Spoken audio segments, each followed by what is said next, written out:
Assalamualaikum warahmatullahi wabarakatuh. Assalamualaikum warahmatullahi wabarakatuh. Alhamdulillah alladzi bi ni'matihi tatimmus shalihat wa ashhadu an la ilaha illallah wahdahu la syarika lah wa ashhadu anna Muhammadan abduhu wa rasuluh. Ya ayyuhalladzina amanu taqullaha haqqa tuqatih wa la tamutunna illa wa antum muslimun. Amma ba'du, fa inna asdaqal hadisi kitabullah wa khairal hadi hadi Muhammadin sallallahu alaihi wasallam wa syarral umuri muhdatsatuha wa kullu muhdatsatin bid'ah wa kullu bid'atin dhalalah wa kullu dhalalatin finnar. Ikhwan wa akhwati fillah, bapak-bapak, ibu-ibu, kaum muslimin dan muslimah, jamaah majelis taklim Manarul Ilmi yang semoga dimuliakan oleh Allah subhanahu wa ta'ala. Kepada sahibul bait al-akh Ustadz Syamsul Ma'arif hafizahullah ta'ala, semoga Allah subhanahu wa ta'ala melimpahkan karunia rahmat dan barakah pada keluarga dan kediaman beliau. Tidak ada kata yang patut kita ucapkan pada malam hari ini selain rasa syukur kita kepada Allah tabaraka wa ta'ala atas segala karunia nikmat yang telah Allah berikan kepada kita. Salah satu di antara sekian banyak kenikmatan-kenikmatan yang Allah karuniakan kepada kita dan kita rasakan pada malam hari ini adalah Allah subhanahu wa ta'ala kembali mempertemukan kita di majelis taklim Manarul Ilmi dalam rangka talabul ilmi, menuntut ilmu. Semoga niat kita, langkah kaki perjalanan kita menuju ke majelis ini semuanya tercatat di sisi Allah sebagai pemberat timbangan amal kebajikan kita kelak di yaumil mizan. Lebih dari itu, Bapak Ibu sekalian, Rasulullah sallallahu alaihi wasallam beliau pernah bersabda, "Man salaka tariqan yaltamisu fihi ilman sahalallahu lahu bihi tariqan ilal jannah." Barang siapa yang menempuh jalan untuk mencari ilmu seperti yang Bapak Ibu lakukan pada malam hari ini, maka Allah akan memudahkan baginya jalan menuju surga. Semoga kita semua termasuk di dalamnya.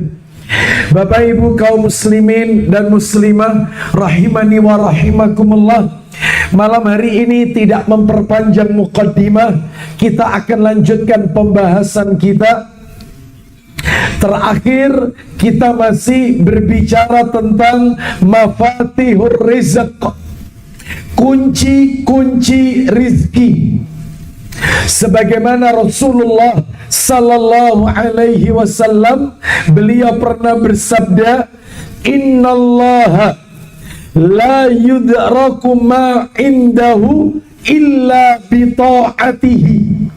Atau kama qala Nabi sallallahu alaihi wasallam, beliau bersabda, sesungguhnya rizki di sisi Allah tidak akan mampu diperoleh kecuali dengan mentaati Allah Azza wa Jalla. Sehingga apabila seseorang itu semakin taat kepada Allah, melakukan amalan-amalan ketaatan kepada Allah, maka Allah akan membukakan pintu-pintu, kunci-kunci rizkinya. Dan di antara amalan-amalan ketaatan yang sudah kita angkat ke permukaan, 10 amalan. Yang nomor 10 belum tuntas. Mudah-mudahan Bapak Ibu masih ingat 10 amalan tersebut. Yang pertama, melakukan hijrah. Yang kedua, memperbanyak istighfar dan bertaubat kepada Allah. Yang ketiga, mensyukuri semua nikmat yang Allah berikan kepada kita. Yang keempat, melakukan amalan-amalan soleh, amal-amal kebajikan. Kebajikan yang dimaksud di sini kebajikan menurut Allah dan Rasulnya Sallallahu Alaihi Wasallam. Lalu yang kelima, menunaikan sholat serta memerintahkan kepada keluarga untuk mengerjakan sholat. Lalu yang keenam, menikah. Yang ketujuh, bekerja keras dan tidak malas. Yang kedelapan, gemar berinfak. Yang kesembilan, bertakwa kepada Allah Azza wa Jal. Dan yang terakhir, yang ke-10, dan belum tuntas materinya, yang ke-10. Yang ke-10 adalah bertawakal kepada Allah Subhanahu wa ta'ala. Maka terkait dengan tawakal ada 5 poin yang akan kita bahas seputar tawakal. Yang pertama, definisi tawakal sudah kita bahas, kita lewati saja. Yang kedua, tentang, masih ingat apa itu? Hanya kepada Allah saja. Iya, bertawakal itu hanya kepada Allah Azza wa Jalla. Nah, terus yang ketiga, ya, tawakal itu tidak menafikan usaha. Jadi tawakal itu di dalamnya ada ikhtiar. Bukan berarti tawakal meninggalkan ikhtiar. Tidak. Lalu yang keempat, saat-saat kondisi-kondisi kita diperintahkan untuk tawakal. Betul ya?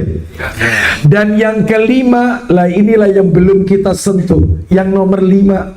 Apakah yang 5? Buah dari tawakal. Orang itu kalau bertawakal kepada Allah, apa yang akan Allah berikan kepada kita? Itu belum kita bahas kan? Baik. Sekarang kita masuk, yaitu kita tuntaskan. Setelah itu mudah-mudahan masih ada waktu, kita lanjutkan poin-poin berikutnya, kunci-kunci rizki, amalan-amalan ketaatan yang lain. Baik, sekarang kita masuk poin kelima dari tawakal, yaitu buah dari tawakal, keutamaan, fadilah bagi mereka yang bertawakal kepada Allah Subhanahu wa ta'ala. Apakah dia? 1, keutamaan orang itu kalau memiliki sifat tawakal. Yang pertama adalah dicintai oleh Allah Subhanahu wa ta'ala. Orang itu kalau tawakal, maka dia akan dicintai oleh Allah Azza wa Jalla.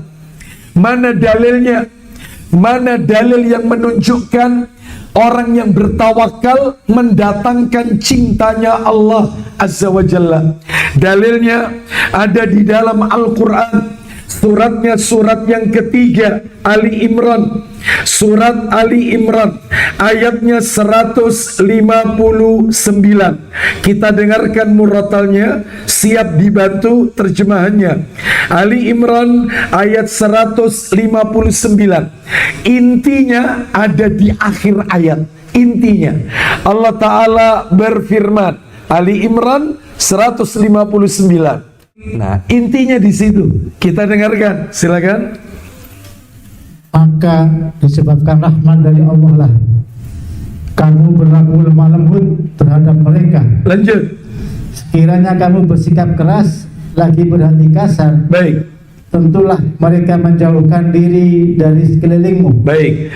Jadi Rasulullah sallallahu alaihi wasallam, beliau ini diberikan apresiasi oleh Allah. Berkat rahmat Allah, engkau Muhammad berlaku lemah lembut terhadap mereka. Sekiranya kamu bersikap keras dan berhati kasar, tentu mereka akan menjauhkan diri dari sekitarmu. Jadi ini menunjukkan kepada kita salah satu bentuk akhlak yang luhur, akhlak yang mulia yang ada pada diri Rasulullah sallallahu alaihi wasallam. Bapak Ibu harus tahu, Nabi itu tidak pernah beliau itu membalas, Nabi itu tidak pernah marah ketika fisiknya disakiti. Gak pernah marah. Tidak ada dalam sejarah Nabi ketika dilontari batu, ketika Nabi dilempari kotoran onta, ketika Nabi diludahi, lalu kemudian Nabi marah. Tidak pernah. Nabi tidak pernah emosi, Nabi tidak pernah marah ketika menyangkut pribadi fisik beliau. Tidak pernah marah. Tapi ketika agama Allah diacak-acak, marah.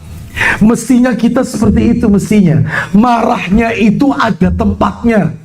Marahnya itu marah yang terpuji. Lu gimana marah terpuji? Marah karena membela agama Allah, marah dalam rangka membela sunnah Rasul yang diacak-acak. Itu marah. Ayat-ayat Allah diolok-olok, ya, karikaturnya Nabi dibuat, marah mestinya. Tetapi kalau itu menyangkut pribadi kita, nggak usah marah, nggak usah. Kita tidak diganggu orang, ngamuk. Ya, seperti itu. Jadi Nabi SAW itu marah karena Allah. Contoh, saya tunjukkan marahnya Nabi karena Allah. Di antaranya Nabi SAW, beliau marah kepada seorang imam yang bacaannya terlalu panjang saat sholat fardu.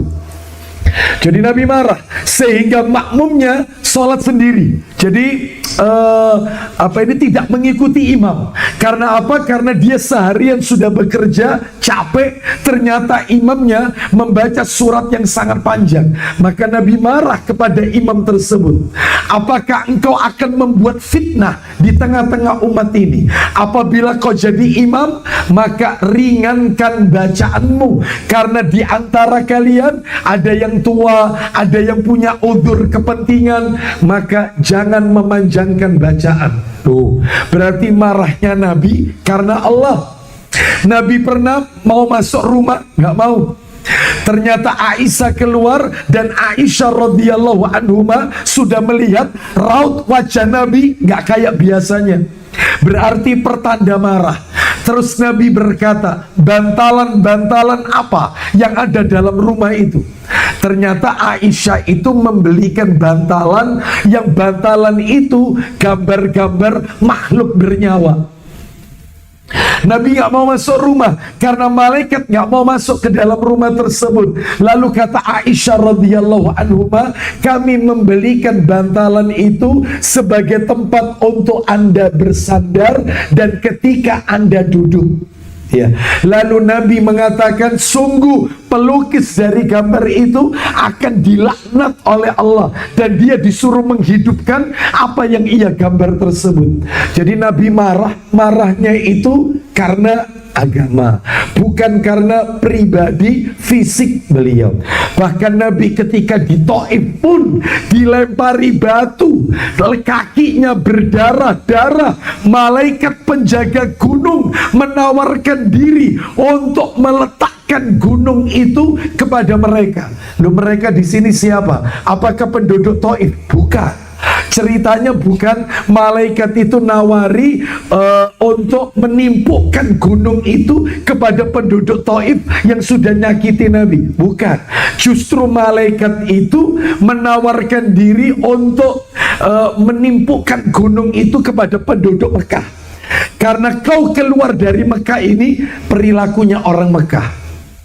Ya, diintimidasi dakwanya Nabi, sehingga Nabi berpikir berarti medan dakwah harus berkembang, nggak bisa terus-terusan di kota Mekah, ekspansi harus dilakukan, maka dipilihlah kota Taif. Jadi kan ceritanya begitu, yang ngusir Nabi itu dari Mekah ya orang Mekah, makanya yang akan ditimpakan gunung itu orang Mekah, bukan orang Taif. Itu kisahnya seperti itu yang benar. Ternyata Nabi tidak berkenan.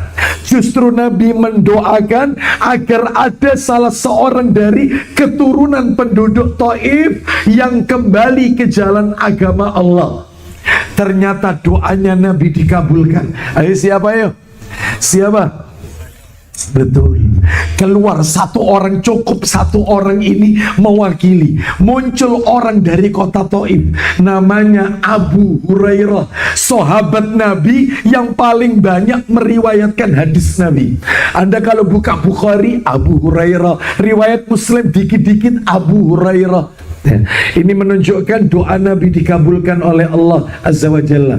Itu kalau andai kata kita ditawari malaikat, kira-kira gimana kira-kira? Ya, selesai, habisin aja sudah. Ya, maka tentunya beda. Makanya Nabi bersikap lemah lembut kepada mereka. Silakan lanjutkan Ustaz, ayatnya Ali Imran 159. Apa kata Allah Azza wa Jalla selanjutnya? Karena itu maafkanlah mereka. Maafkan mereka. Terus lanjut. Mohonkanlah ampun bagi mereka. Stop. Bayangkan, maafkan mereka, mohonkan ampunan untuk mereka. Pak, Bu, katanya para alim ulama, berdasarkan ayat ini, maka kita ini kalau disikapi, mohon maaf, kita ini kalau diganggu orang, kita kalau didolimi orang, kita kalau disakiti orang, sikap Anda pilih salah satu dari tiga ini. Dan tiga-tiganya ono dalili, ada dalilnya. Anda pilih nomor satu, boleh, ada dalilnya. Anda mau pilih yang nomor dua, boleh, ono dalilnya. Anda mau pilih yang nomor tiga, itu pun juga ada dalilnya. Cuman konsekuensinya beda, sesuai pilihan Anda. Emangnya apa Ustaz? Baik, Anda kalau disakiti orang, Anda diganggu tetangga, Anda diganggu teman, Anda didolimi orang, sikap Anda boleh pilih salah satu ini dari tiga ini. Silakan. Nomor satu, dibalas keburukannya dengan keburukan yang setimpal. Kon ngelarani aku, kon tak larani. Kamu ganggu rumah tanggaku, rumah tanggamu tak rusak. Sama. Lo boleh itu, Ustaz. Boleh. Kamu nyakiti aku tak sakiti. Lo boleh. Keburukan dibalas keburukan, boleh. Ada dalilnya, ada. An-Nahl, minta tolong Ustaz. An-Nahl yang tadi dipotong dulu, Ali Imrannya 159 dipotong. Kita dengarkan An-Nahl Ustaz, surat nomor 16 ayatnya 126. Kamu nyakiti aku, kamu tak sakiti. Kamu merusak nama baikku, nama baikmu tak rusak. Balas. Iya. Tapi Anda dapat apa? Anda dapat apa-apa. Cuman puas tok, lego. Sakno kon. Aku yo biyen yo loro kok kon. Hanya puas. Gak ada apa-apa. Tapi boleh. Wong ada ayatnya. Silakan Ustaz, langsung artinya. An-Nahl surat nomor 16 ayat 126. Silakan Ustaz. Ayo. Dan jika kamu memberikan balasan, ya, maka balaslah dengan balasan yang sama dengan siksaan yang ditimpakan kepadamu. Kalau kalian ingin membalas, balaslah yang sama dengan siksaan, kejahatan yang mereka lakukan kepada kita. Ada dalilnya. Balas, boleh. Tapi Anda nggak dapat apa-apa. Maka Anda kalau milih nomor satu, nggak istimewa. Cuman puas cok, puas. Lego. Yang nomor dua agak lumayan bagus tapi tidak istimewa. Apa yang nomor dua? Ketika dia nyakiti kita, ketika dia menzolimi kita, misalnya contoh dia utang nggak pernah bayar, atau mungkin nama baik kita dirusak, maka jangan dibalas tapi tuntut di akhirat. Gak apa-apa kau ngelarani aku. Kau ngerusak namaku, hartaku kau ambil, utangmu ndak kau bayar, tapi di akhirat tak tuntut kau nanti. Di dunia gak dibales, dia gak mau balas, tapi di akhirat diinting-intingin. Diinting apa? Diinting-inting, diancam. Akhirat, ketemu doa akhirat, Allah gak turu, Allah gak tidur, tak enteni kono akhirat, tak tuntut. Boleh Ustaz, kalau kita ngambil yang nomor 2, boleh. Dalilnya hadis riwayat Bukhari. Hadis Bukhari. Ya, nomornya berapa? Intinya silakan bisa dicatat, ini nomor asli dalam kitab Sahih Bukhari. Bukhari nomornya nomor 6.000 ya 500, sebentar untuk belakangnya kepastiannya. Nah ini ketemu ini 6.534 6534 Sahih Bukhari. Intinya nanti di hari kiamat, orang-orang yang mendolimi kita, orang-orang yang menyakiti kita, maka seluruh amal kebajikan yang mereka lakukan itu diberikan kepada kita. Kalau kedolimannya belum terbayar lunas, itu belum terbayar, sedangkan amal kebajikannya sudah habis, maka dosa-dosa orang yang didolimi kita, dosa-dosa kita itu diangkat oleh Allah, diberikan kepada dia. Jadi kalau dia pernah umroh, umrohnya diberikan ke kita. Kalau dia pernah baca Quran, dia pernah puasa Senin Kamis, dia pernah sholat Jumat dan seterusnya, diberikan kepada kita. Kalau kezolimannya masih ada, ternyata kebajikannya sudah habis, maka dosa kita yang diangkat oleh Allah diberikan kepada dia. Gak apa-apa, di dunia aku tidak nuntut kamu, ketemu doa akhirat aja. Ya. Kamu pinjam sama aku, janjimu 2 bulan bayar. Ini bukan uang kecil. Ditelepon, di-reject. Nomorku diblokir. Tak tagih sudah sulit, sudah jarang kelihatan. Gak apa-apa, tante ini doa akhirat. Berarti dia milih nomor berapa? Yang istimewa itu milih nomor 3 sesuai ayat yang dibaca oleh Ustadz Samsul tadi. Kembali ke Ali Imran, apa itu yang ketiga? Nah, kalau kita disakiti orang, ya itu nggak milih nomor 2. Ya. Ada ndak istri itu ketika disakiti suami dia milih nomor 2? Gak apa-apa bang, kau zolimi aku, gak apa-apa, Allah gak turu bang, engkau Allah sih bales. Oh, berarti diinteni ini, ya, diancam ini. Ada istri seperti itu? Oh, udah ada di sini ya, udah ada yang ngaku, ya. Lah yang nomor 3, oh ini istimewa, berat tapi nomor 3 ini. Apa yang nomor 3? Ketika kita disakiti orang, ketika kita didolimi orang, maka sikap yang ketiga di dunia tidak dituntut balas, di akhirat dia tidak nuntut di akhirat. Lah terus apa yang dia lakukan? Malah dia memaafkan, bahkan memohonkan ampunan. Ampuni ya Allah dosanya, berikan dia hidayah ya Allah, maafkan kesalahannya karena dia tidak tahu ya Allah. Dan di akhirat nggak nuntut. Istimewa. Di dunia nggak bales, di akhirat nggak nuntut. Justru di dunia dimaafkan dan didoakan ampunan. Ampuni dosa-dosanya ya Allah, maafkan kesalahannya ya Allah. Apa yang dia lakukan kepadaku dan kepada keluargaku itu karena kejahilannya. Ampuni dosanya ya, berikan kesempatan taubat ya Allah sebelum ajalnya. Ya apa kira-kira bisa nomor 3? Ya. Nah, rata-rata ngambil opsi yang nomor berapa rata-rata? Ya, nomor 2. Ya, ngempet tapi akhirat hitungan itu akhirat. Ya, baik. Jadi kembali ke tadi Ali Imran. Loh, dalilnya mana ini? Yang nomor 3. Kasih dalil dong. Ya kasih, ada dalilnya. Dalilnya Quran surat nomor 42 Asy-Syura ayatnya 40. Silakan Ustaz, coba terjemahannya surat nomor 42 Asy-Syura ayat 40. Kita dengarkan. Surat nomor 42 ayatnya 40. Silakan Ustaz, kita dengarkan terjemahannya. Ya. Dan balasan suatu kejahatan adalah kejahatan yang serupa. Itu yang nomor 1 tadi, jahat dibalas jahat. Terus tapi dia tidak milih itu, dia milih yang nomor 3. Silakan Ustaz. Maka barang siapa yang memaafkan, memaafkan, terus dan berbuat baik, malah didoakan orangnya, maka pahalanya atas tanggungan Allah. Pahalanya no limit, tidak ada hitungannya, tanggungannya Allah. Lanjut Ustaz. Sesungguhnya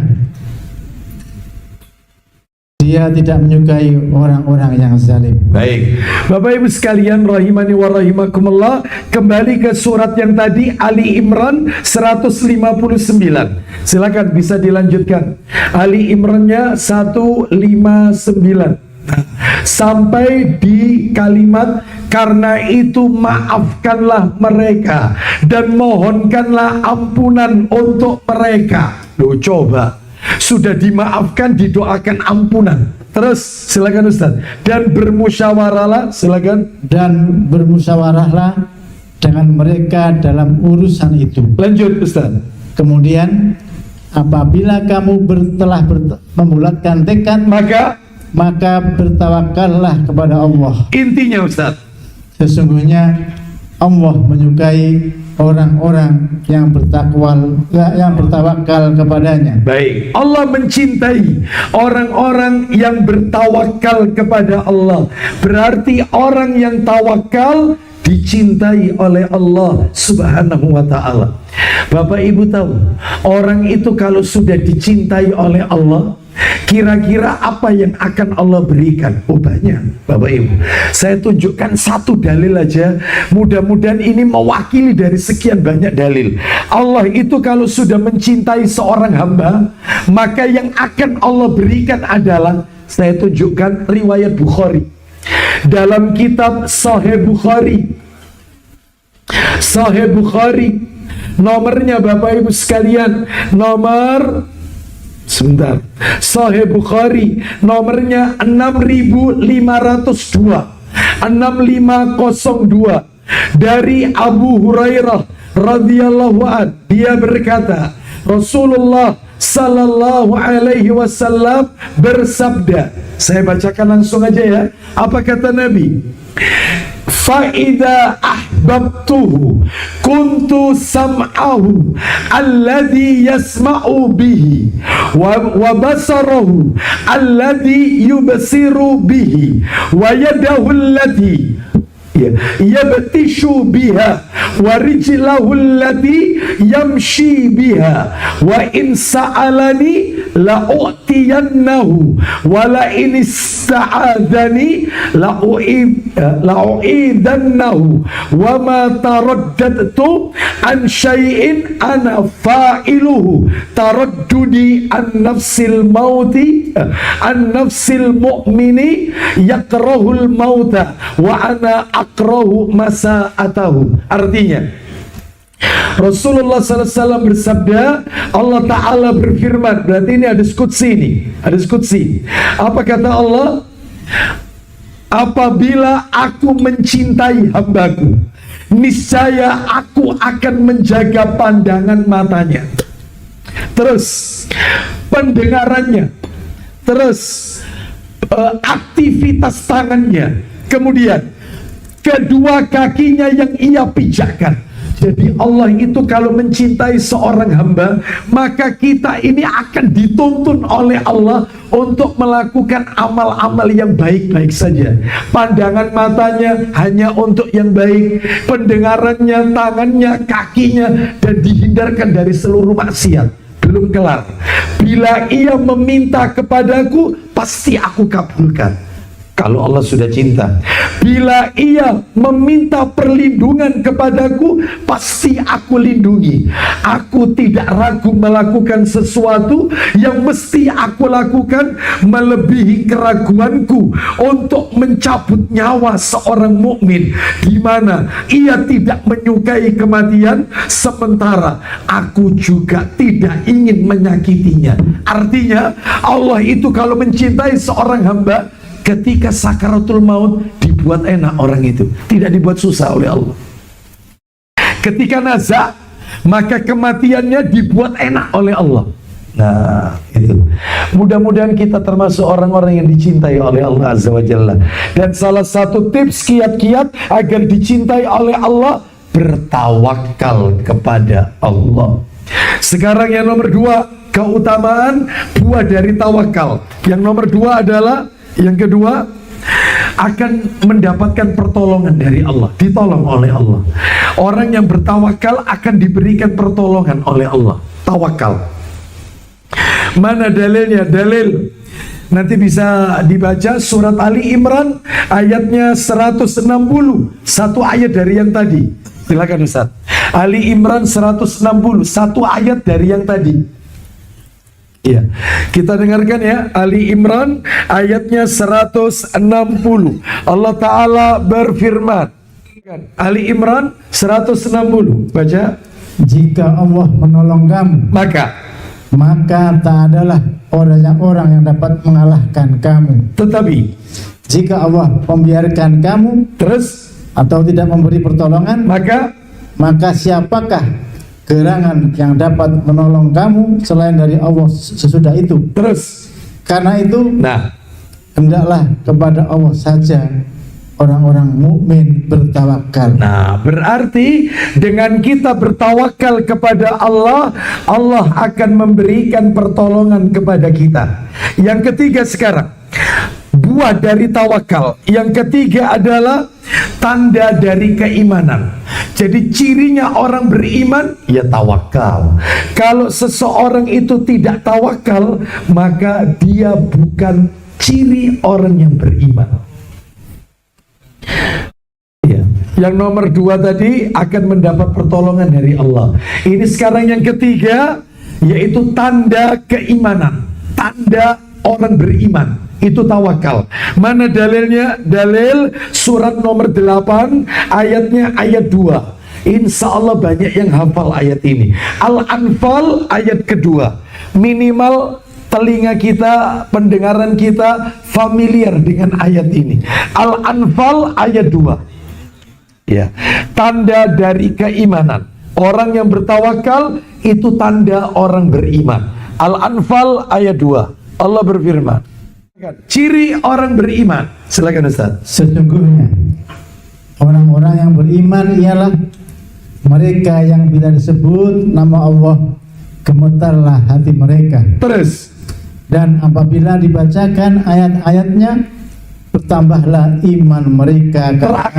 Terakhir, dan hanya kepada Tuhanlah mereka bertawakal. Nah, seperti itu ciri orang yang beriman. Yang keempat, buah dari tawakal, dijaga dari godaan syaitan. Dijaga dari godaan syaitan. Orang yang bertawakal, maka dia tidak akan digoda oleh syaitan. Mana dalilnya? Dalil disebutkan di dalam ayat Al-Quran surat nomor 16 An-Nahl ayatnya 99. Surat yang ke-16 ayat 99. Orang yang bertawakal tidak akan digoda oleh syaitan. Allah berfirman An-Nahl 99. Kan Ustaz? Baca. Sesungguhnya syaitan itu tidak ada kekuasaannya atas orang-orang yang beriman dan bertawakal kepada Allah. Nah, syaitan tidak kuasa menggoda kita bagi kita yang beriman dan bertawakal kepada Allah. Apalagi ibu-ibu, bapak-bapak sekalian, seringkali kan kita membaca doa ketika kita keluar rumah, Bismillahi tawakkaltu 'alallah la haula wala quwwata illa billah.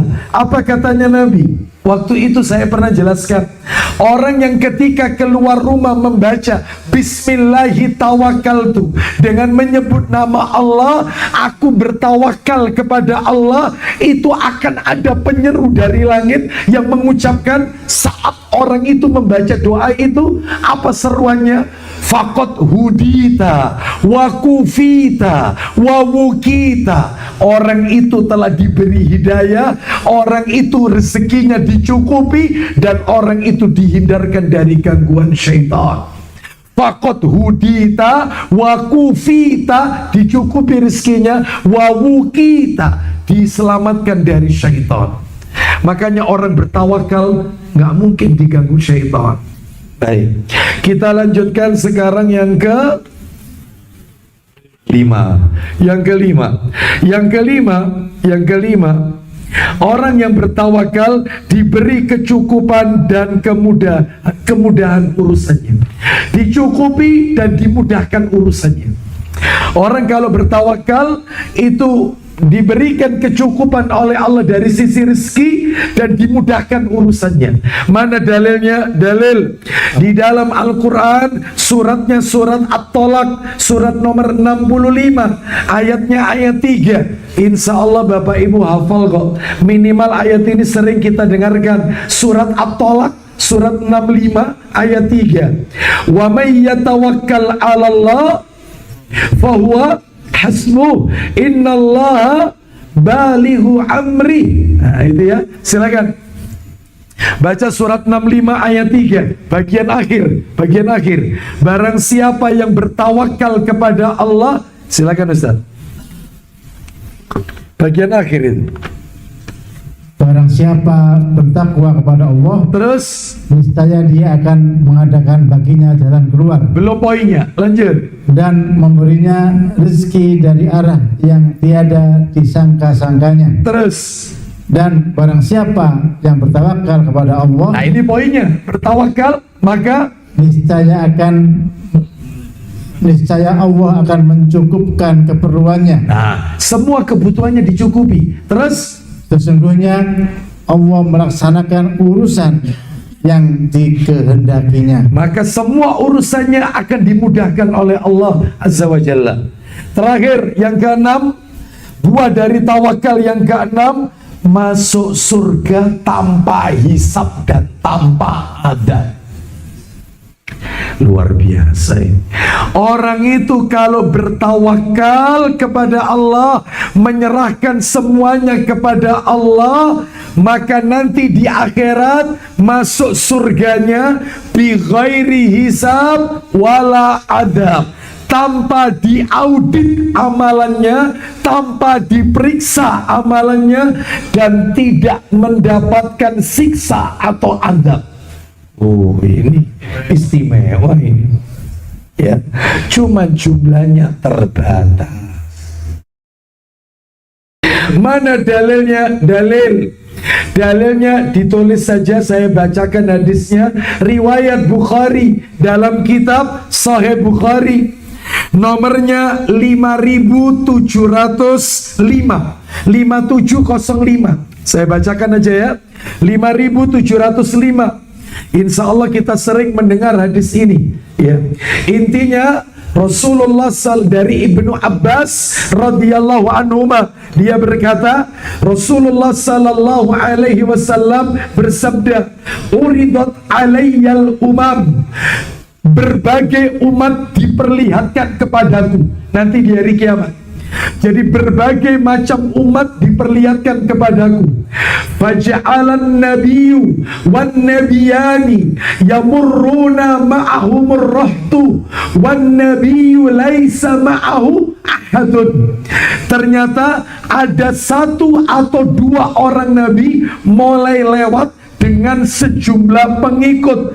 Bahkan ada nabi nanti di hari kiamat ketika dia lewat gak punya pengikut. Jadi ijenan, jalan itu sendirian, di belakang tidak ada pengikutnya. Ada yang ada pengikutnya, ada yang tidak ada pengikutnya. Apakah dakwanya Nabi itu dikategorikan tidak berhasil? Enggak. Berhasilnya dakwah seorang Nabi bukan banyaknya umat, bukan. Buktinya Nabi Nuh alaihissalam berdakwah 950 tahun, punya pengikut berapa orang? Berapa orang? 80, berarti rata-rata setiap 100 tahun yaitu punya 8 atau 9 pengikut. Nah, kita lihat, kita dengarkan. Hatta rufi'ali sawadun adim, hingga akhirnya aku melihat sebuah umat kelompok besar.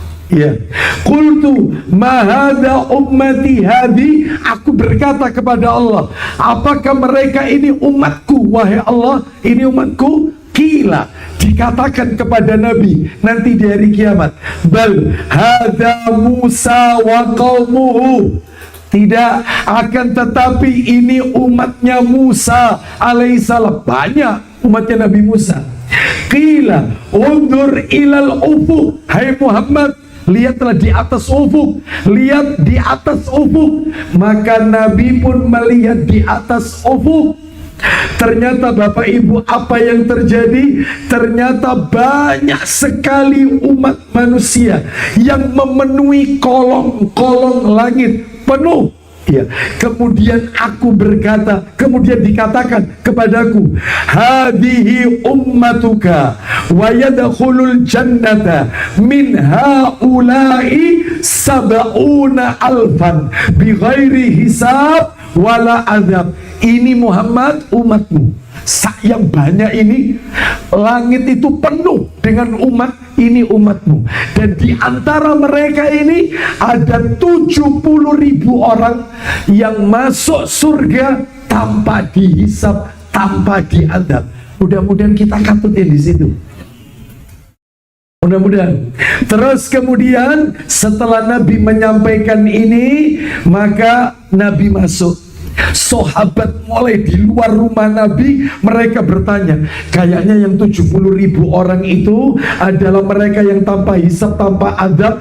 Ini adalah orang-orang Islam yang tidak menyekutukan Allah. Ada lagi, mereka adalah dari kalangan sahabat, macam-macam. Mereka ramai membicarakan. Gak lama Nabi keluar rumah. Lalu Nabi bersabda, faqala, Nabi bersabda, dirinci sama Nabi. Ciri yang masuk 70.000, kata Nabi, hum alladzina la yassarqun wala yatatayyarun wala yaktawun wa ala rabbihim yatawakkalun. Tawakal. Kata Nabi, mereka yang masuk 70.000 itu, satu, mereka orang yang satu tidak pernah minta diruqyah. Semasa hidupnya dia tidak pernah minta diruqyah. Berarti minta diruqyah itu haram, Ustaz? Enggak, haram. Boleh. Kalau sakit boleh. Hanya saja kehilangan kesempatan masuk daftar 70.000 tadi. Hanya saja itu aja, kehilangan kesempatan. Intinya boleh minta diruqyah, tidak haram. Terus yang kedua, wala yatatayyarun, tidak melakukan perbuatan tatoyur, sikap pesimistis, anggapan sial, kejatuhan cicak, pertanda sial, keluar rumah lihat ular, ya, katanya pertanda sial, macam-macam yang kayak begini nih, ya. Terus wala yaktawun, tidak melakukan pengobatan cos besi panas. Jadi dulu di zaman Nabi pengobatan ini pernah dilakukan, setelah itu dilarang oleh Nabi. Jadi orang kalau terluka, untuk menghentikan racun atau mematikan racunnya supaya pendarahan itu berhenti, itu besi dipanaskan, dinyos ke luka itu, nyos, berhenti, ya. Nah setelah itu dilarang pengobatan itu. Ustadz, hitan laser, menghilangkan tato pakai laser, apakah itu termasuk pengobatan Tidak, Tidak. Ke itu murni cas besi panas. Murni itu. Baik. Terakhir kata Nabi, ciri yang keempat, wa ala rabbihim yatawakkalun, dan mereka orang yang bertawakal kepada Allah Subhanahu wa taala. Jadi intinya itu. Ustadz 70.000 itu Ustadz sedikit loh Ustadz. Ya. Apakah kita bisa Ustadz masuk itu kalau sahabat Nabi entek Ustadz? Ya. Apakah kita bisa mendapatkan masuk ke golongan 70.000 tanpa hisab tanpa adab? Bisa. Kenapa?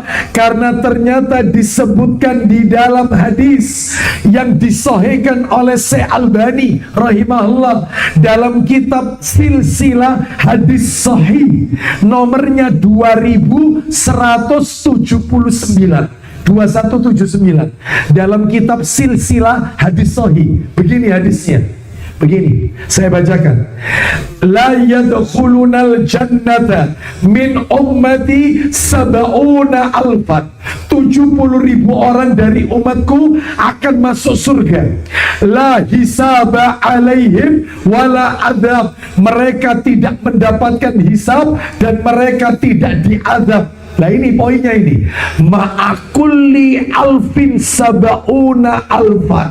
Setiap 1.000 orang dari 70.000 itu ada 70.000 yang lainnya. Kan 70.000 1000 berarti ada 70 kali 1000 kali 70 kan 70.000 1000 lah setiap 1.000 70.000 yang 70.000 ini setiap 1.000-nya 70.000 lagi 70.000 insya Allah katut insya Allah. Mudah-mudahan hanya ini Bapak Ibu sekalian ya. Tapi syaratnya tadi yang pertama masih ingat apa tadi? Tidak minta. Jadi kalau kita sakit atau ada gangguan maka tidak perlu mendatangkan juru ruqyah. Makanya setiap kita dituntut untuk bisa membaca dan dituntut untuk bisa menghafalkan doa-doa Rasulullah. Jadi nggak perlu manggil juru ruqyah, cukup ruqyah mandiri, meruqyah diri sendiri. Makan kurma ajwa 7 butir setiap pagi ba'da subuh, mandi dengan air bidara, terus dibacakan surat Al-Baqarah, lalu kemudian banyak. Ya, bekam boleh. Itu bagian dari pengobatan di dalam Islam.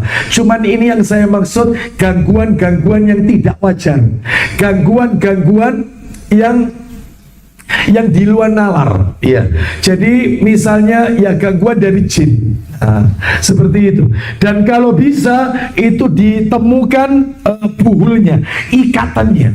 Sebagaimana Nabi pernah kena sihir. Selama berapa lama Ustaz Nabi itu kena sihir? Yang menyihir Nabi itu adalah Labid bin Aqsam, orang Yahudi. Bapak Ibu tahu Nabi kena sihir dengan apa? Rambutnya Nabi dan yaitu mayang pohon kurma. Makanya rambut kita yang suka rontok, terutama ibu-ibu, jangan bermudah-mudahan dibuang. Kumpulkan, boleh Anda bakar atau Anda pendem ke tanah. Sebab itu bisa dijadikan media untuk pelet. Gimana caranya? Langsung yaitu kena ke orang itu. Makanya Nabi melakukan apa? Jadi Nabi itu kena kurang lebih 40 hari kena sihir itu. Bapak Ibu tahu efeknya Nabi kena sihir? Maaf ya, harus saya sampaikan. Jadi Nabi kalau mendatangi istri-istrinya, Nabi punya keinginan untuk menjima, tapi gak bisa melakukan. Dibuat kayak gitu. Jadi kayak tidak ada selera sama istri, kayak tidak ada keinginan. Padahal Nabi ingin melakukan itu 40 hari tidak menyentuh istrinya. Bayangkan. Setelah itu akhirnya Nabi mencari buhulnya. Tahu Bapak Ibu ditemukan di mana? Di sebuah sumur yang ketika Nabi melihat sumur itu airnya sudah berubah kemerahan dan mayang pohon kurmanya seperti kepala syaitan. Ustadz, kok bisa Labid bin Aqsam orang Yahudi dapat rambutnya Nabi? Jadi ceritanya ada seorang anak kecil, anaknya orang Yahudi, suka keluar masuk ke rumah Rasul. Anak ini yang dia yang dirayu, dikasih imbalan tertentu, suruh ngambil rambutnya Nabi, maka pakai itu. Makanya Bapak Ibu sekalian, kalau kita ada gangguan, tolong temukan buhul, sebab buhul ikatan itu ibarat bagi setan, bagi jin, itu ibarat apa itu istilah kalau peperangan itu apa itu? Ya tameng atau ini, ya perisai ini loh apa itu? Markas apa itu ya? Ya bentengnya dia. Jadi kalau itu tidak ditemukan, maka kita ruqyah. Ya memang sembuh tapi beberapa saat kambuh lagi, kumat lagi. Tapi kalau itu ditemukan, selesai. Dan itu biasanya bisa dideteksi. Contoh, saya kemarin ada jamaah kita.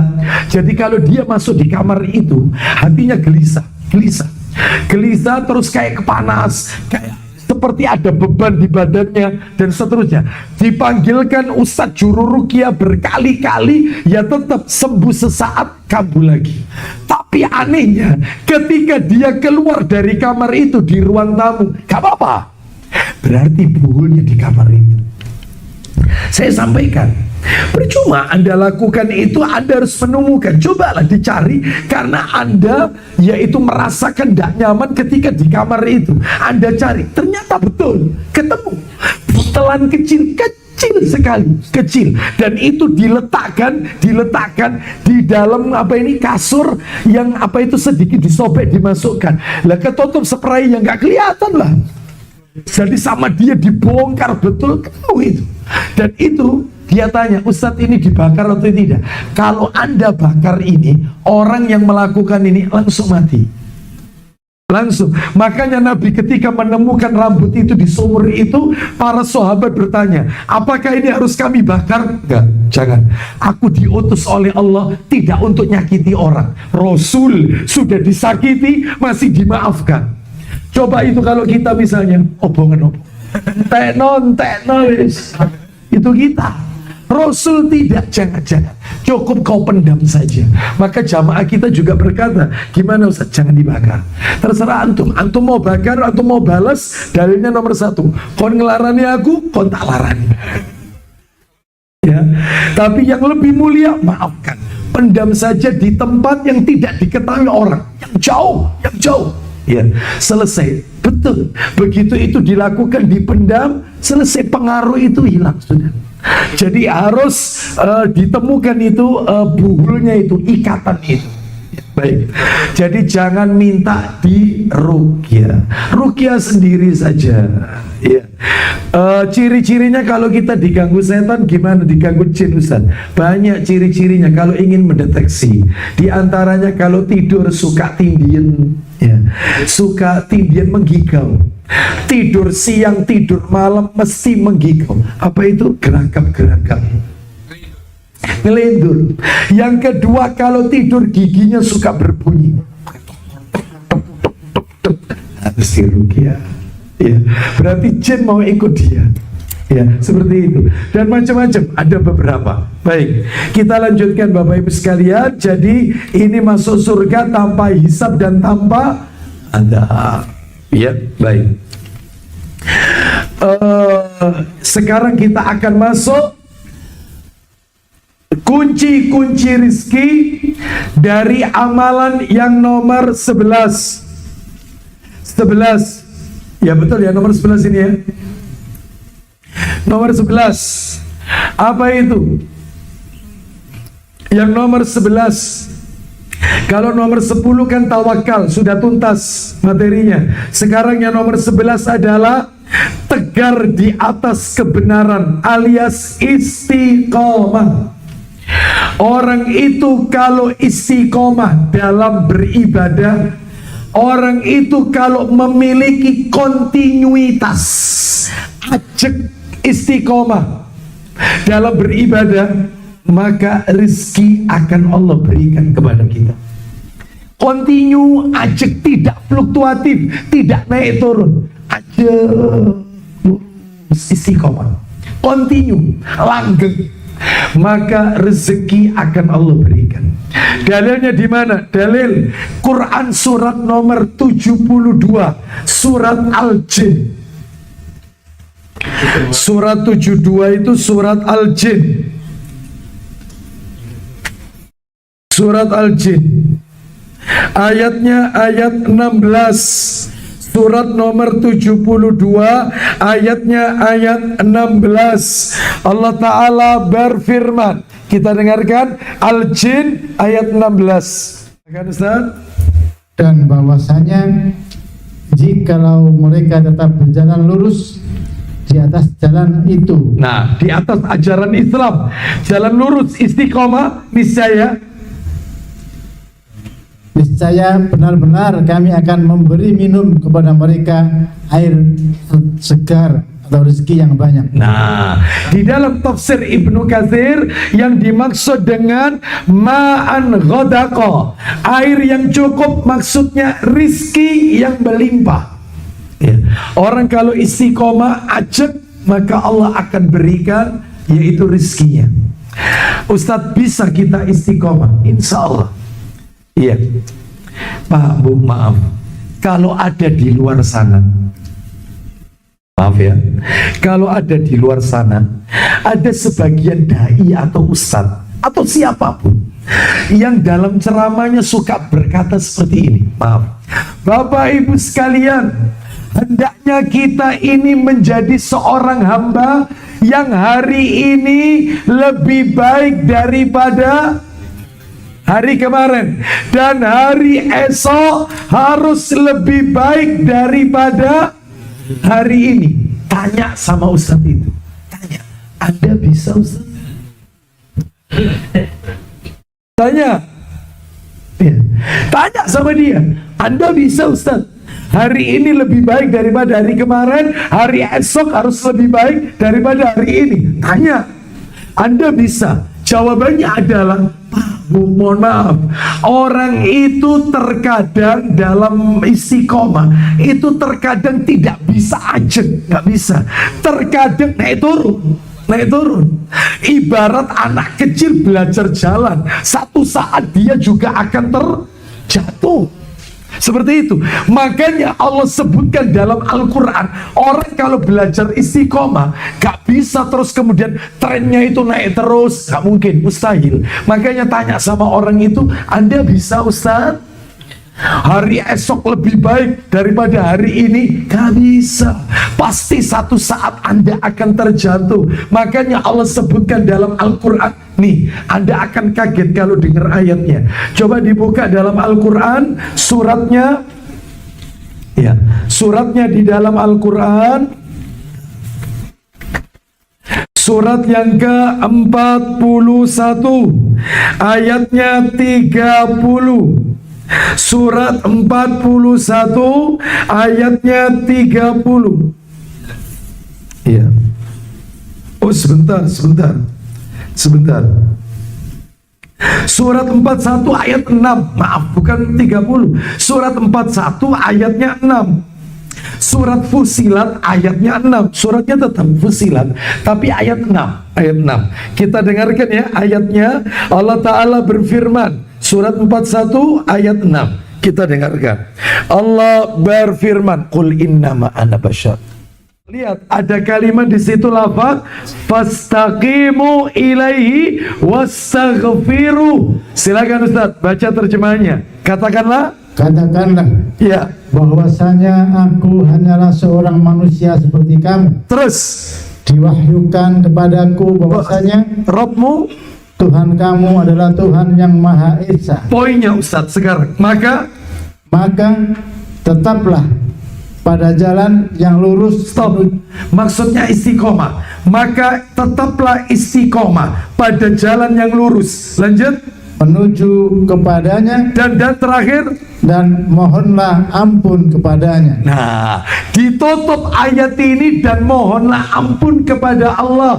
Kata Al-Hafiz Ibnu Rajab Al-Hambali rahimahullah, beliau mengatakan ayat ini merupakan isyarat bahwasanya seringkali ada kekurangan dalam istiqomah. Ya, yang menutupi kekurangan itu adalah istighfar, meminta ampun. Jadi nggak mungkin orang itu bisa terus aja, pasti satu saat dia fluktuatif, jatuh lagi. Maka istighfar, makanya ayatnya setelah perintah istiqomah ditutup mintalah ampun. Ya, jadi kalau ada orang yang mengatakan hari ini harus lebih baik daripada kemarin, hari esok harus jauh lebih baik daripada hari ini, Anda bisa. Ya, baik.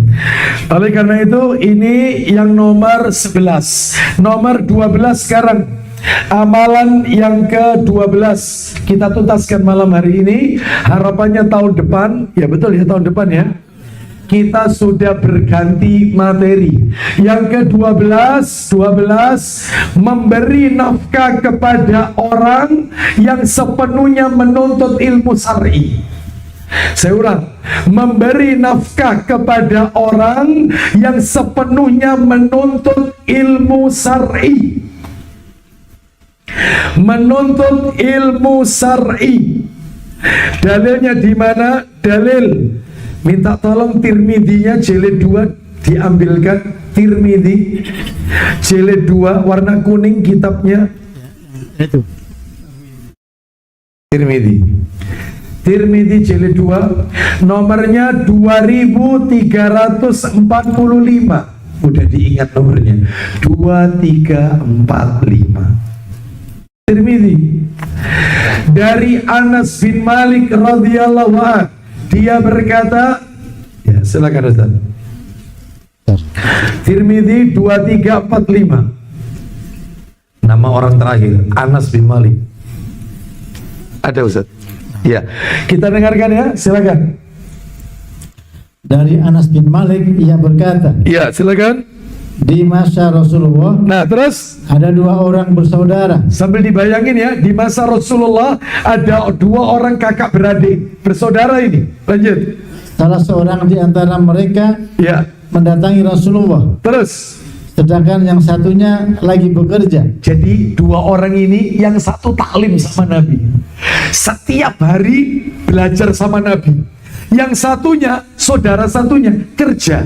Terus kemudian orang yang bekerja itu lalu mengadukan kepada Rasulullah. Nah, siang kerja ini komplain sama Rasulullah. Dia berkata, enak dulurku ini, wahai Rasulullah, dia ini sudah tidak kerja, isinya taklim toh, aku yang cari rezeki. Jadi dia makan dari hasil usahaku. Sudah tidak kerja, aku yang kerja, sumbernya dari aku. Dia cuma kerjaannya nuntut ilmu, taklim bersama engkau. Apa kata Nabi? Ulang lagi, yang bekerja itu mengadukan. Orang yang bekerja itu lalu mengadukan kepada Rasulullah. Terus apa kata Nabi? Beliau lalu bersabda, la'allaka turzaku bihi. Silakan. Mudah-mudahan kamu diberikan rezeki karena dirinya. Mudah-mudahan kamu ini kerjaanmu dilancarkan oleh Allah, rizkimu dilancarkan, itu karena saudaramu yang nuntut ilmu. Jadi Pak, Bu, mohon maaf, kalau kita suka memberi ya nafkah atau memberikan bantuan kepada saudara-saudara kita yang lagi belajar ilmu agama, rizki Anda akan diganti oleh Allah Azza wa Jalla. Contoh, anak-anak di pondok pesantren itu banyak yang belum bayar SPP, kesulitan untuk bayar. Maka Anda tutup SPP mereka. Mereka pagi, siang, malam ngapalkan Quran. Anda tutup, yaitu kebutuhan mereka, makannya, pakaiannya, SPP-nya, dan seterusnya. Anda di rumah terus pahala itu transfer.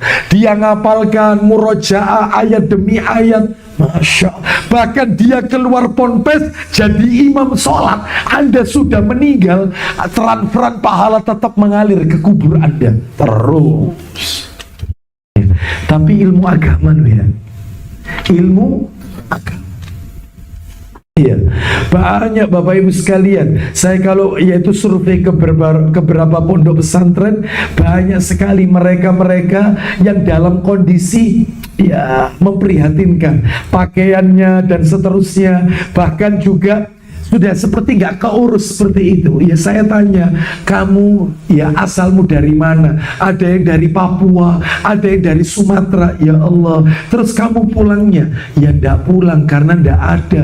Ya kalau liburan tetap di pondok, bantu pondok, karena uang untuk beli tiket kapal kapal atau pesawat nggak ada.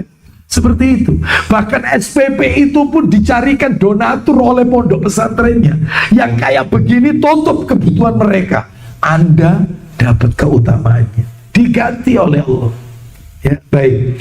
Sekarang kita lanjutkan yang ke 13. Sampai berapa ini? Sampai 16. 13. Menunaikan haji dan umrah. Mudah-mudahan ditakdir oleh Allah Azza wa Jalla.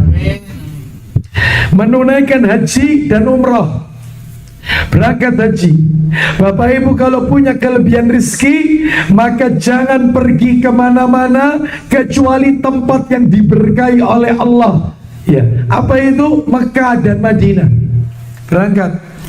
Jadi kalau kepingin healing, ya, healing yang sesungguhnya itu tanah yang dimuliakan oleh Allah Azza wa Jalla, yaitu tanah haram, Mekah dan Madinah.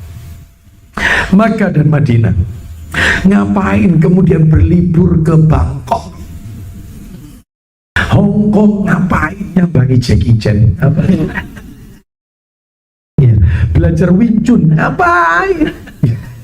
Ya, mending ke Mekah, ya, dikumpulkan bekerja untuk yaitu berangkat umroh bersama keluarga.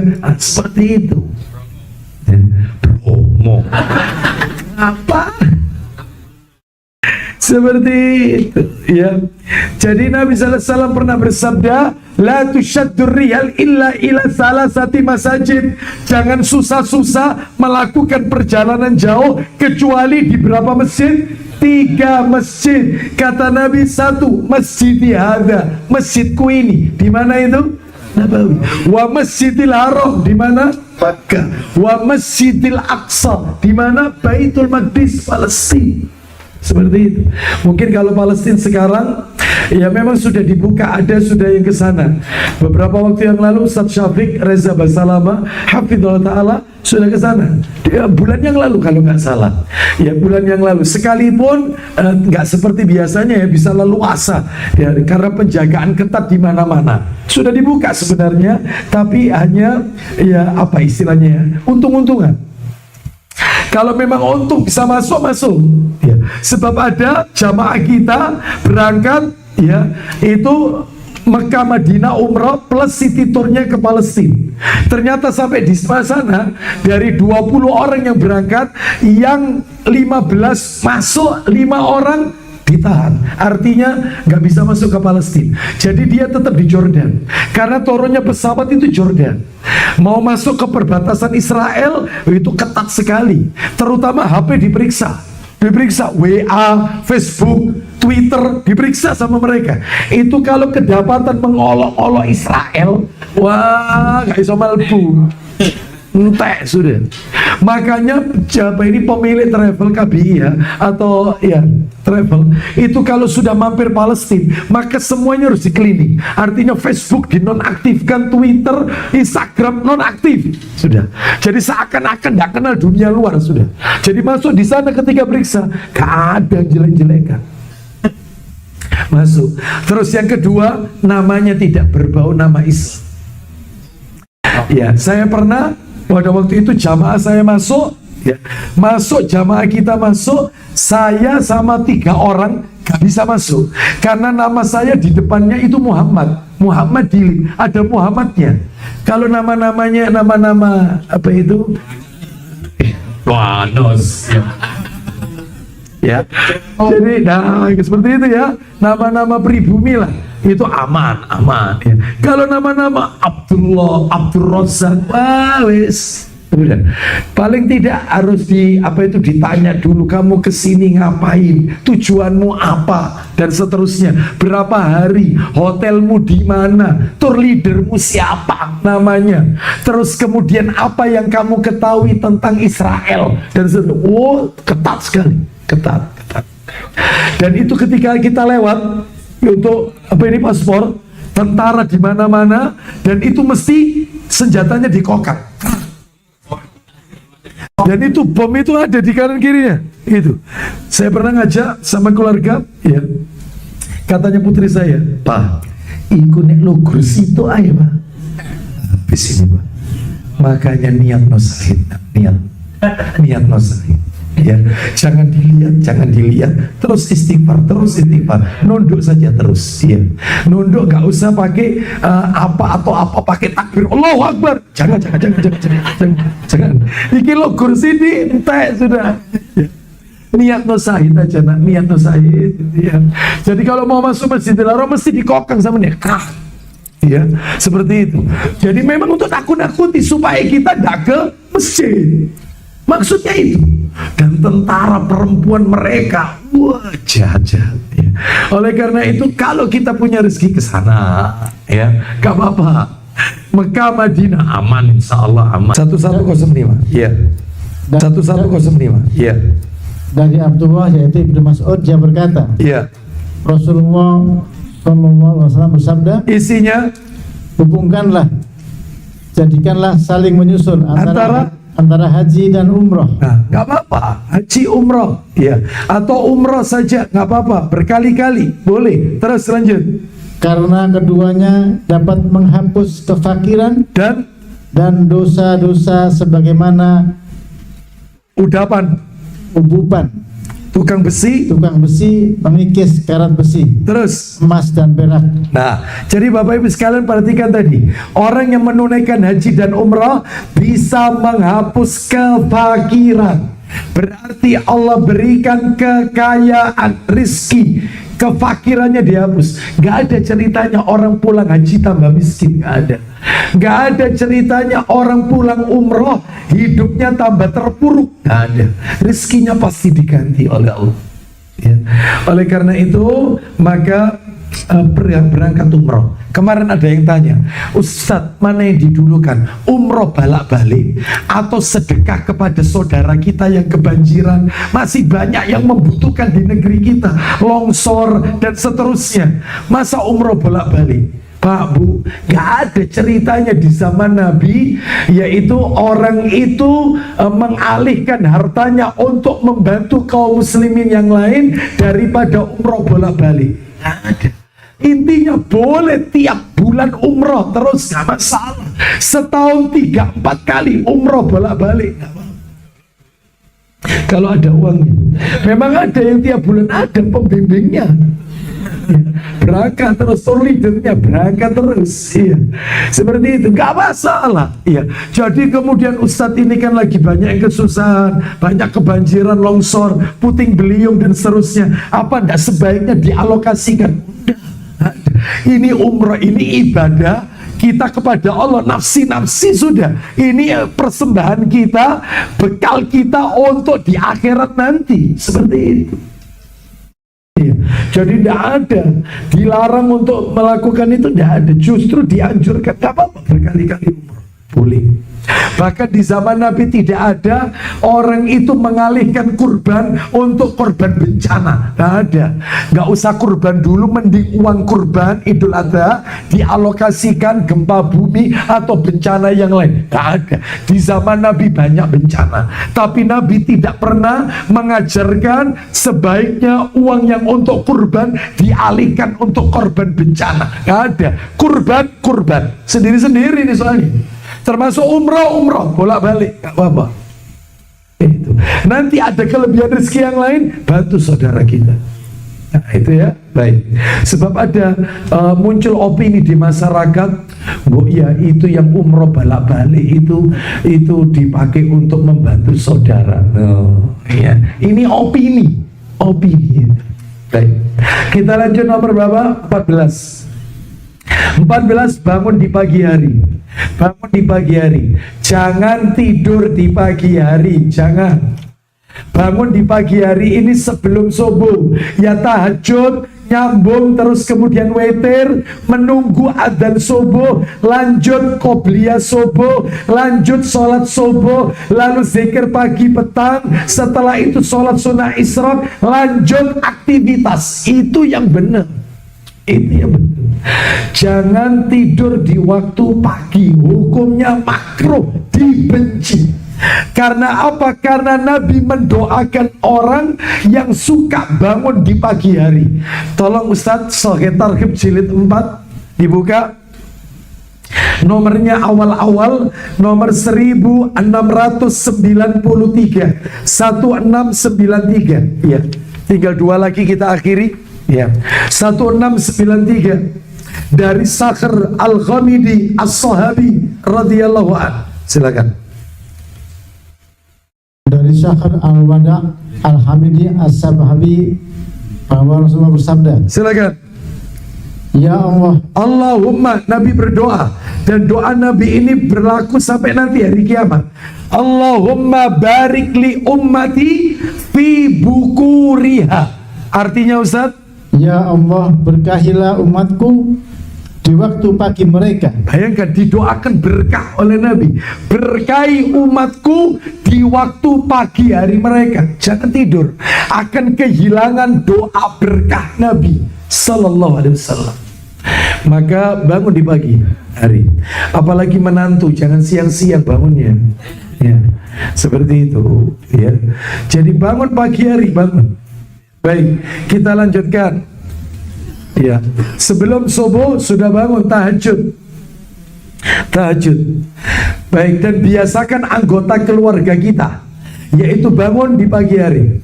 Kemarin ada orang tua mengeluh kepada saya, Ustadz, saya ini punya anak 4 Ustadz. Saya itu pengen Ustadz, pengen salah satu anak saya itu lulusan ponpes, yaitu hafal Quran, ngerti agama. Karena yang 3 ini Ustadz, ya, yang 3 ini sudah tidak tersentuh agama sama sekali. Jadi ya sekolahnya umum, dan alhamdulillah Ustadz, Allah mudahkan sukses memang. Cuman aku ini orang tua pengen Ustadz, karena saya sudah taklim, pengen ada yang doakan, terus pengen yaitu anak saya hafal Quran. Itu kan cita-cita tiap orang tua. Lihat terus masalahnya apa Anda? Tapi Ustadz, tak pondokkan ini malah banyak masalah. Yang kemarin minggat dari pondok Ustaz, ya, terus nanti akhirnya ketemu, balik lagi bikin masalah sama temannya, tukaran, terus nanti bikin masalah lagi. Pokoknya saya ini terus riwari. Ya apa Ustaz, ya Ustaz gak punya tau wirid-wirid zikir apa sing supaya anak ini kerasan di pondok itu loh Ustaz, supaya kerasan di pondok. Maaf, sebelum saya sampaikan itu, ya, Anda harus introspeksi. Yang bikin anak itu seperti itu Anda. Maaf, harus saya katakan, loh kok bisa? Saya mau tanya, apakah anak sebelum dipondokkan Anda manja? Oh iya Ustaz, tak manja. Dia minta apa tak belikan. Ya itu salahnya. Ketika jam 2 dini hari Anda tidak biasakan anak Anda, bangun. Ayo tahajud, meskipun tidak tahajud witir dok. Setelah itu jangan tidur, baca Quran, murojaah, baca Quran sampai subuh. Habis subuh ke masjid, sholat subuh di masjid. Habis sholat subuh di masjid, nunggu di masjid, dengarkan taklim sampai subuh. Kalau itu Anda biasakan mulai dini, begitu masuk pondok pesantren, gak kaget.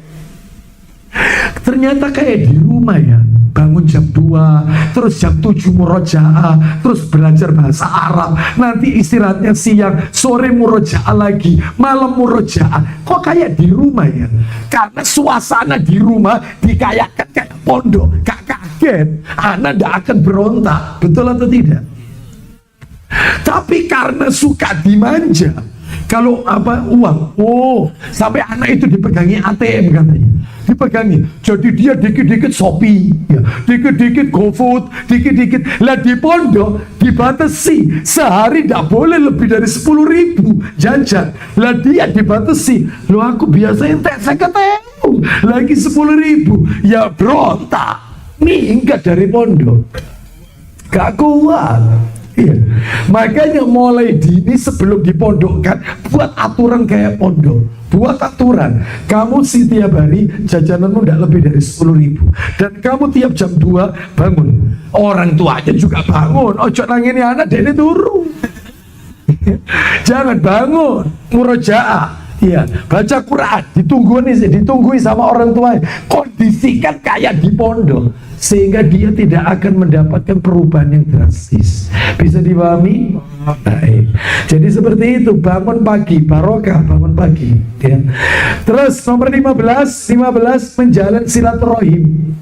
Silaturahim, jangan kepaten obor, jangan mutus silaturahim, jangan.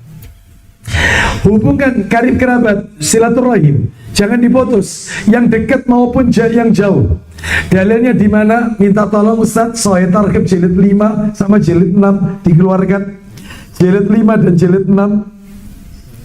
Yang jilid 5 Sahih Targhib wa Tarhib nomor 2400 awal-awal, 2488.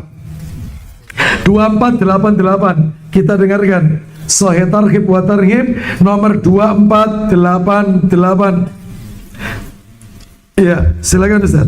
Dari Anas bin Malik radhiyallahu an, ia menuturkan, iya, Rasulullah SAW telah bersabda, man sarrahu an yumadda lahu fi umrihi wa yuzada fi rizqihi falyabarra walidayhi wal yasil rahimah. Silakan.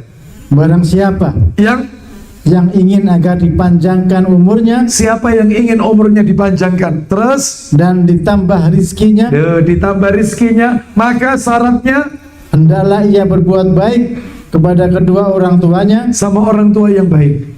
Ya, intinya berbuat baik kepada orang tua itu intinya cuma 3, Bapak Ibu. Anak itu disebut berbakti kepada orang tua, intinya cuma 3. Yang pertama adalah al-ihsan ilaihima, bikin orang tua itu happy, senang, bikin. Jadi kalau orang tua sudah mulai sambatan, orang tua sudah mulai mengeluh, ya Allah nak, sikile ibu ini cekot-cekot, maka anak harus ngerti, ayo mah, ayo bu, ikut aku, jalan-jalan. Insya Allah diajak ke restoran, makan bareng, jalan-jalan, pulang ke rumah, insya Allah, ya Allah nak, waras sikile ibu nak, bikin happy. Itu satu. Yang kedua, jangan sakiti hatinya dengan kata-kata 3. Kata-kata kita, jangan sakiti. Contoh di telepon, maka berikan perhatian lebih. Assalamualaikum bu, iya bu, iya. Kenapa bu? Ini ndak anak sekarang. Iya. Kalau di telepon temennya, Assalamualaikum, ya apa mereka bari? Ya apa? Malam mingguannya apa? Begitu mamanya yang telepon, papa yang telepon, Assalamualaikum. Apa bu? Telepon ibu, telepon bu. Yo.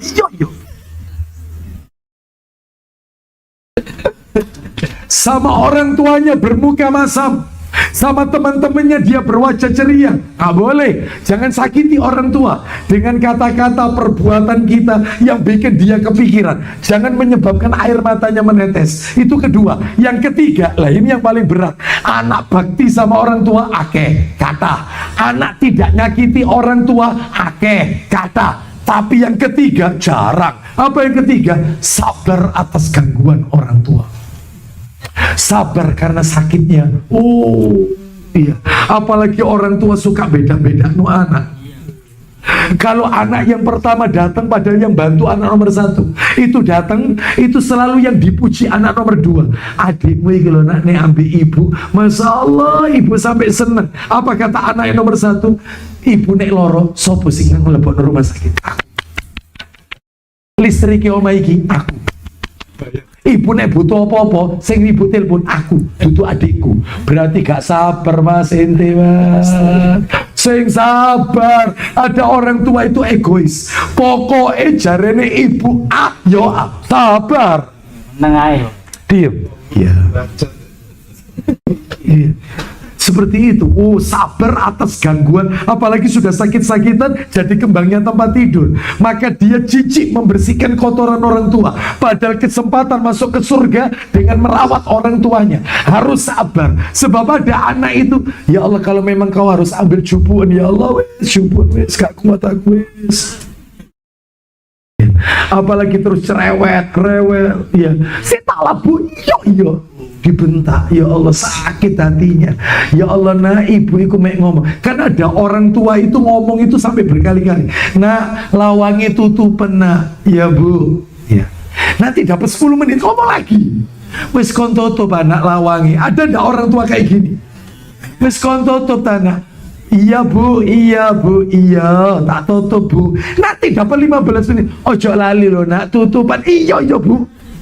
Mulai tinggi kan adanya kan, gak sabar. Ya. Harus sabar. Iya, seperti itu. Bisa sabar kira-kira? Apalagi orang tua tambah usianya, lanjut usia, baperan, tersinggungan. Harus sabar. Surganya di situ, saat. Apalagi sama mertua sing cerewet, cuat, junya panjang, cuat, cerewet ceriwis. Ya, lu kok dintek gimana? Makanya ada menantu itu, ya Allah Ustaz, saya itu tidak kuat ikut mertua Ustaz. Suami saya itu sebenarnya orang kaya Ustaz, belikan saya rumah itu mampu, sebenarnya mampu. Cuman karena dia anak semata wayang, maka dia minta saya untuk nunggui ibunya. Karena apa? Kalau ditinggal kasihan sendirian.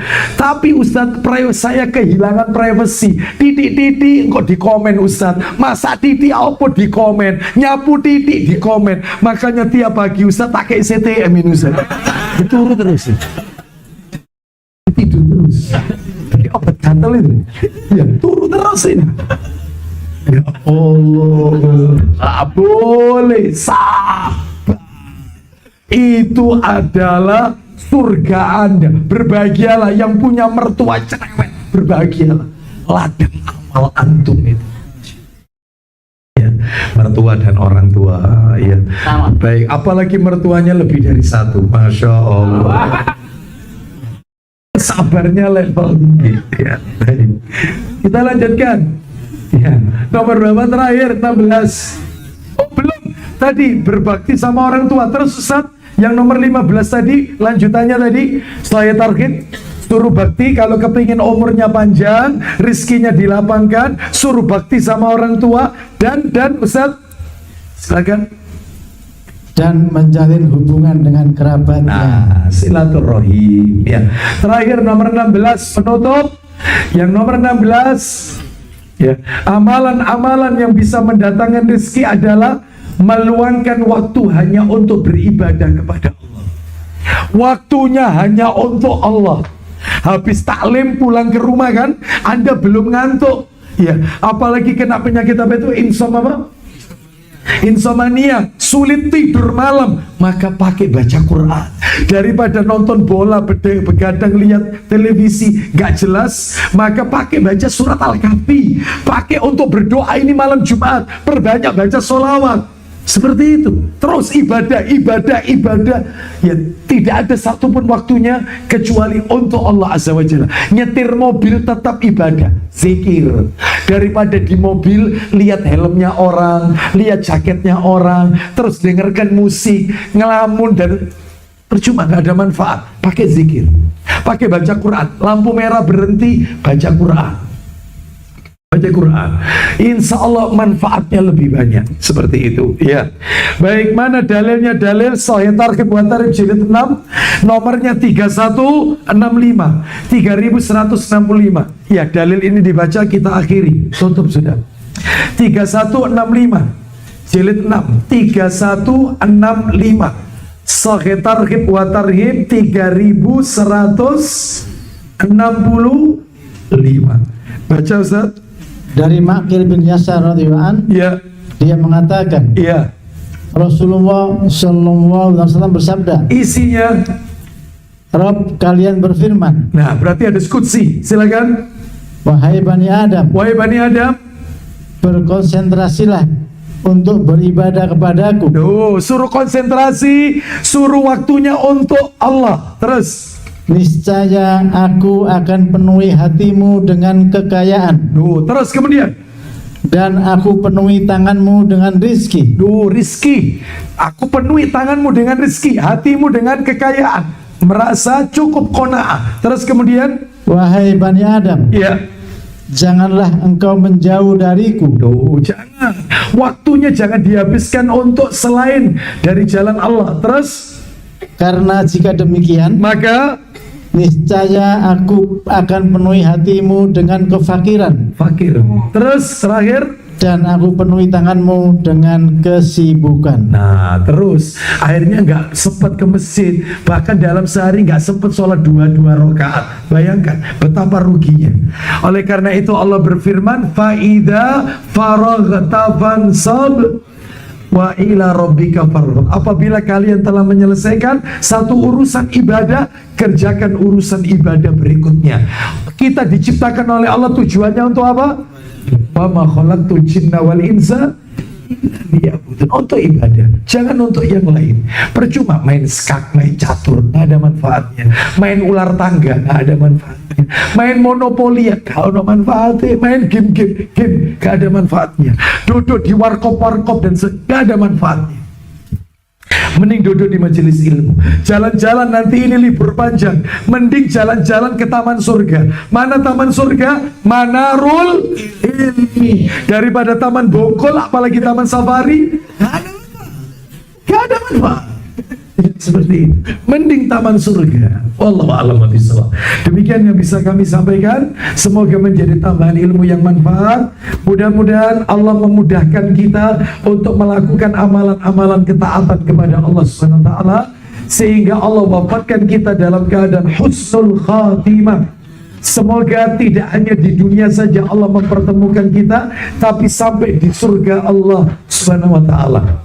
Bapak Ibu sekalian, nampaknya tahun depan Kamis ketiga Januari, Kamis ketiga, saya itu tanggal 10 sampai tanggal 25 Safar. 10 sampai 25 Januari saya safar. Maka kalau itu Kamis ketiga masuk di antara tanggal itu, saya udzur. Tapi kalau memang mau dilokir sama ustadz yang lain Kamis pertama, insya Allah bisa, insya Allah. Kalau memang bisa dilukir, kalau tidak berarti ketemu Februari nanti, insya Allah. Ya, baik, kita tutup. Semoga Allah meridhoi amal ibadah kita. Wassallallahu ala nabiyyina wa ala alihi washabihi wasallam. Subhanakallahumma wa bihamdika asyhadu an la ilaha illa anta astaghfiruka wa atubu ilaik. Wa akhiru da'wana anil hamdulillahi rabbil alamin. Assalamualaikum warahmatullahi wabarakatuh. Salam.